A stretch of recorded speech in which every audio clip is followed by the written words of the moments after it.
It's not the fragility of audiences. It's not the woke police that are going to be an existential threat to comedy. It's not the Fresh Prince. It's the Crown Prince. It's not the fragility of audiences. It's the fragility of leaders. Comedy doesn't change the world, but it's a bellwether. We're the banana peel in the coal mine. When a society is under threat, comedians are the ones who get sent away first. Authoritarians are the threat to comedy, to art, to music, to thought, to poetry, to progress. So that is Jon Stewart accepting the Mark Twain Prize that he was getting right there and trying to shift the narrative. There's been a lot of talk about comedy, the state of comedy, and a lot of comedians say that it's all that everybody they won't let you joke anymore. They take everything so personally, they get offended. And that is all new. And of course, many of those people will go on to say, no, we always found this offensive. You just didn't have to acknowledge that in the 70s, 80s, and 90s. And now you have to, and you find that to be inconvenient. But I'm not a comedian. So Francesca, I was interested in what you thought, where he's saying, no, reprisal from politicians, from the government, that is still the thing that he fears more.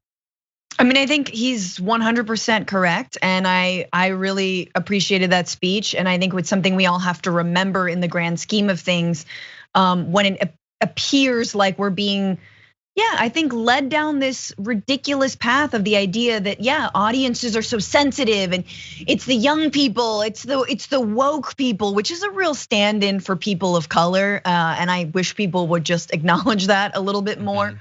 Or it's LGBTQ plus people. That's another stand-in. People say woke when it's just like, oh, we can't make transphobic jokes anymore without some amount of consequences, which really don't exist. Louis C.K. don't exist anyway.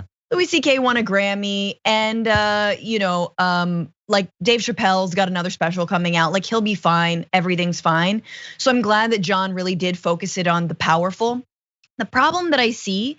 And Jon Stewart recently actually even defended someone like Joe Rogan, in a half-hearted way, because generally, famous comedians defend one another, which as to be expected.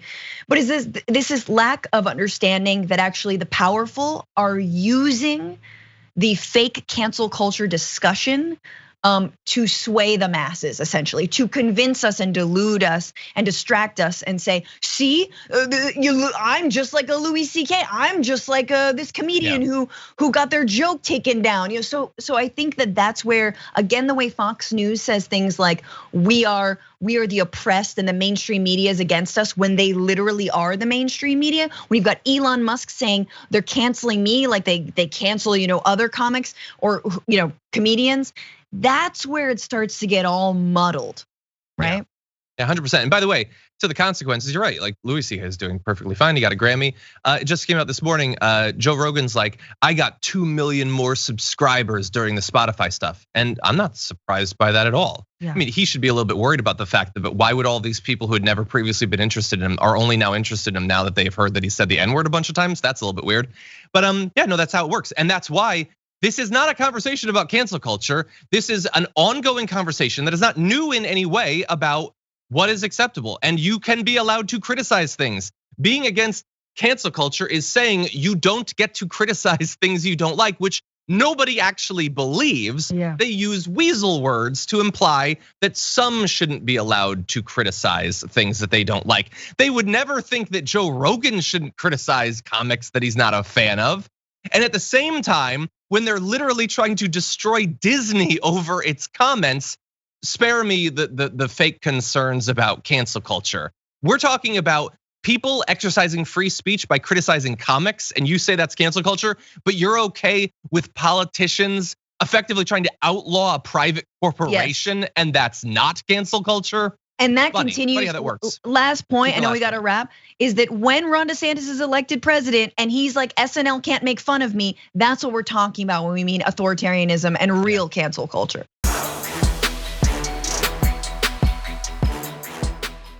For more political news breakdowns, interviews, stories of activism, and me trying my hardest to care about the occasional big celebrity news story, subscribe to our YouTube channel at youtube.com/thedamagereport. And you can ring the bell wherever it is so you don't miss anything.